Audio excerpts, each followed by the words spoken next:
పరిపాలన విధానం మీకు ఏ విధంగా అనిపిస్తుంది? చాలా బాగుంది. అంటే అసెంబ్లీలో నిన్న మాట్లాడడం జరిగింది కదా! చర్చల్లో మీకు ఏ విధంగా అంటే ఏం అర్థమైంది అసలు? మొత్తం ఏ టు జెడ్ హ్మ్. కానీ ఆయన 11 నిమిషాలు కూడా లేడంటున్నాడు. చాలండి. మాట్లాడతాను 2 నిమిషాలు చాలు. 11 నిమిషాలు 20 నిమిషాలు అక్కర్లా. హ్మ్. మాట్లాడే పాయింట్ 2 నిమిషాలు అంటే చాలు. హ్మ్. అది కదండి జగన్ ప్రతిపక్ష హోదా గురించి అడుగుతున్నాడు కదా, అట్లా ఇవ్వచ్చా? అది ఎవరు కదా, ఆ, అది ఎవరు ఇవ్వాలి? అది చంద్రబాబు నాయుడు ఇవ్వక్కల, వీళ్ళు ఇవ్వక్కర్లేదు కదా, జనాలు ఇవ్వాలండి. జనాలు ఇవ్వాలి. 11కే పెట్టినప్పుడు ఎలా వస్తాడు? కానీ మా అన్న పులి, మా అన్న తోపు తురుమంటారు. అవన్నీ మామూలు మాటలుగా వస్తాయండి, చేతల్లో ఉండవు.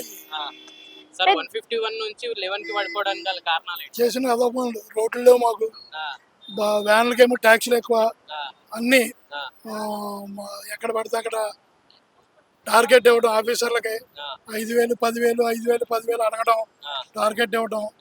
100 కిలోమీటర్లు దాటిన తర్వాత మళ్ళీ డబ్బులు అడగడం. సార్ మళ్ళీ నెక్స్ట్ గవర్నమెంట్ రోడ్లు. అంటున్నాడు.